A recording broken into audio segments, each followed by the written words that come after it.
The tray crashed to the ground, plates shattering, stew splashing across the dusty roadside as Chinita staggered backward, his eyes locked on the woman behind the food stand. "Your feet," he choked. "They're not touching the ground." Nobody else moved. Cars passed. Horns blared. Evening traffic continued like nothing was wrong. Only Chinita saw it. Mama Sade stood behind her pots of rice and stew, smiling gently, her toes hovering inches above the sand. "Pick your food," she said calmly. "It's getting cold." Chinita ran into the road without looking. A bus screeched to a stop. People shouted. But when they turned to see what scared him, Mama Sade was just a normal woman again, serving food. Or at least, she looked normal. That was the first public incident. But it wasn't the beginning. The beginning was quiet. Like she always was. She appeared one evening 6 months earlier, where the old newspaper kiosk used to stand. Nobody saw her bring the wooden table. Nobody saw her carry the 3 large pots. Nobody saw her arrive at all. She was simply there. "Hot food. Fresh food," she called softly. Her voice wasn't loud, yet everyone heard it. Office workers stopped. Okada riders parked. Students gathered. The smell of jollof rice drifted through the air, rich and irresistible. "How much?" a man asked. "Anything you can afford," she replied with a kind smile. People laughed. She had to be joking. But when they paid small, she didn't argue. That's how it started. Cheap food. Kind face. Calm voice. Her name, she said, was Mama Sade. "I cook for people who are tired," she would say. "Food tastes better when someone understands your stress." And somehow, she always knew. "You had a long day," she'd tell a banker. "You fought with someone you love," she'd tell a student. "You're carrying guilt," she'd whisper to others. Those ones always froze. But they still ate. Business grew fast. Except one person didn't trust her. Aisha, who sold roasted corn 2 stalls away, watched carefully. "She never sweats," Aisha muttered to her friend Ngozi. "Maybe she's just blessed," Ngozi shrugged.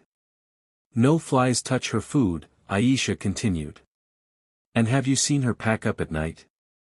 Ngozi paused. "Actually, no. Every night at exactly 10 p.m., Mama Sade would say, 'See you tomorrow,' and customers would leave. But no one ever saw her carry anything away. The next morning, the space would be empty.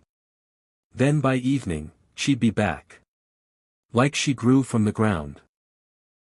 Aisha decided to test something. One evening, she stayed late, pretending to pack her corn slowly. Mama Sade's last customer left. The street grew quiet. Aisha hid behind a parked truck and watched. Mama Sade stood alone behind her table. Still. Not moving. Not breathing hard. Just standing. Then the streetlight above her flickered. Went out. Came back on. She was gone. Table gone. Pots gone. Nothing left. Aisha's heart pounded so loud she thought she would faint. The next day she told people. They laughed. Jealousy. Business competition. But then people started noticing other things. Customers who ate there often became quiet over time. Pale. Distant. Like part of them was missing. One of them was Emeka, a bus conductor. Before, he was loud, always joking. After weeks of eating at Mama Sade's stall, he barely spoke. "Are you sick?" his driver asked. "I feel lighter," Emeka said blankly. "Like something heavy left me." "What heavy thing?"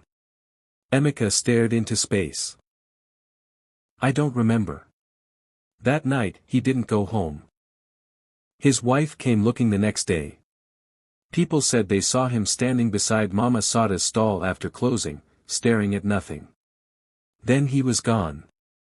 No trace. Police came. Asked questions. But Mama Sade had no address. No ID. No history. Maybe he ran away, they concluded. But Aisha knew. More people disappeared quietly. A mechanic. A tailor. A student. Always people who had something weighing on their hearts. Then came Chinidu. He was different. He was already broken before he met her. Years earlier, he and his friends robbed a man during a street fight. They pushed him too hard. The man hit his head.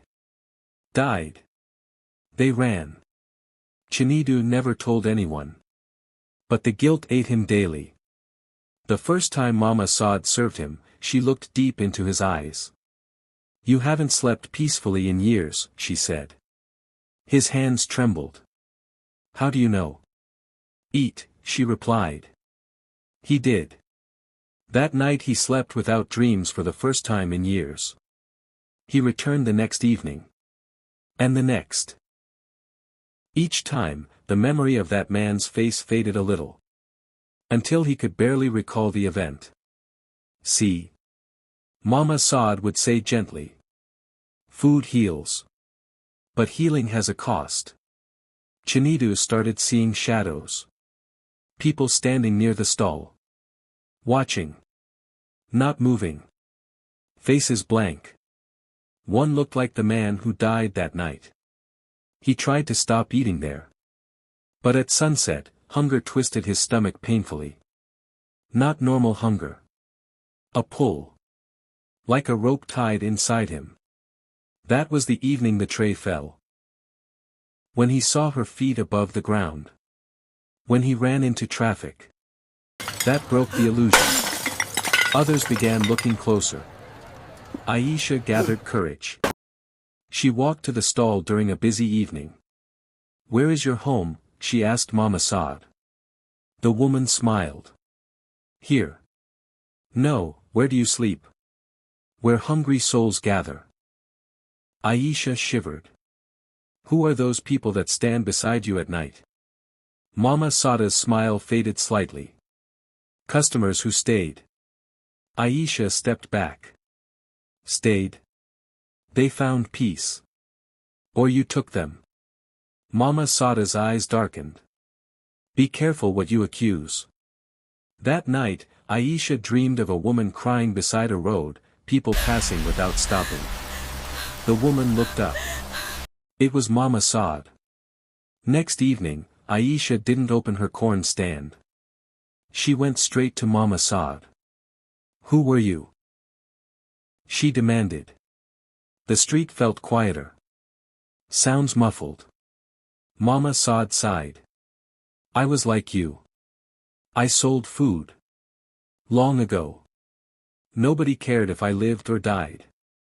One night I was hit by a car. I lay there hungry. Bleeding. People passed. No one stopped." Aisha's chest tightened. "I died watching others eat." Her voice cracked. "Now I feed those who are already dying inside. You're trapping them. I'm saving them from pain. By taking their lives." Mama Sade looked genuinely confused.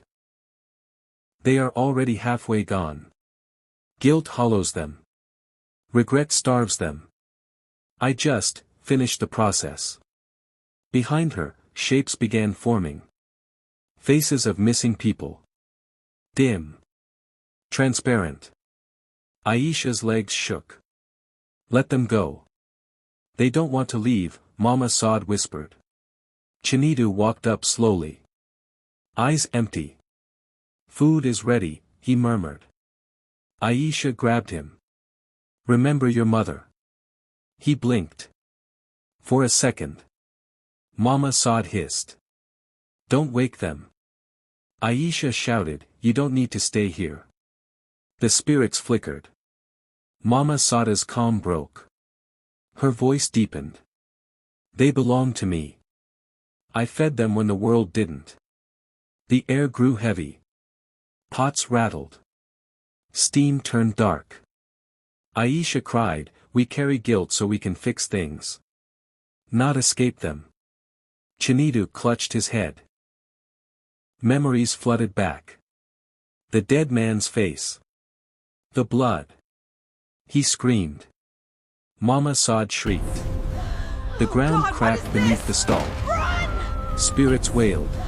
Oh God, Aisha grabbed Chinidu's hand. Say it. Admit it. I killed him. Chinidu cried. I ran. The spirits flickered harder.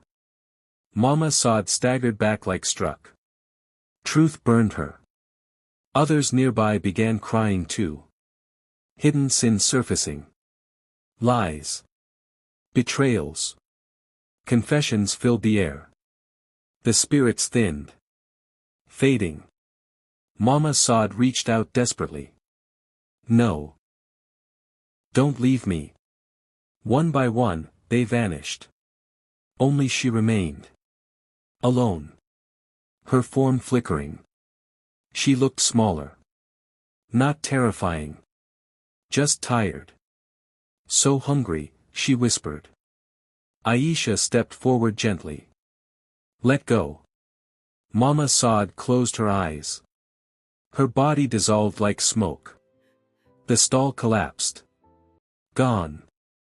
The street returned to normal. Chinidu fell to his knees sobbing. Police reports were filed. Confessions made. Families finally got answers. And the corner where Mama Sade once stood stayed empty. But sometimes, at dusk, the smell of stew drifts through the air. And a soft voice whispers. Eat, forget, rest. If this story kept you watching, you already know some hunger is spiritual. Subscribe so you don't miss more chilling stories. Like the video if this gave you goosebumps. And tell me in the comments, would you have eaten her food?